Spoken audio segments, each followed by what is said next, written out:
Yeah, so the idea there is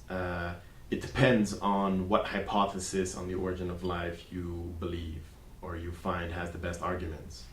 If you believe in the idea of metabolism and life having emerged at hydrothermal vents, for which there are many good arguments, if you buy that hypothesis, it's basically a hypothesis of continuity in which chemical processes that were there initially were more or less preserved into the living state. So you had these chemical networks that were driving the formation of organic molecules, and then as larger functions and structures came into the picture, they would have taken that network and preserved it and optimized it instead of replacing it. So, for example, if you look at carbon fixation, it could be that the pathways that we see today being used by life, by the biosphere, are at the level of the molecules, at the level of the chemistry,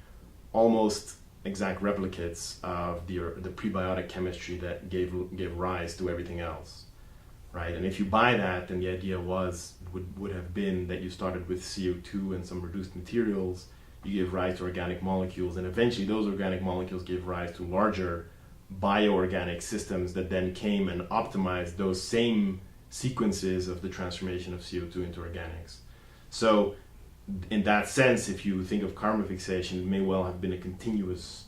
outgrowth of geochemistry into biology, in which you had sort of CO2-based chemistry that was there prebiotically, and that was sort of increasingly pulled into the biological domain out of the geological domain.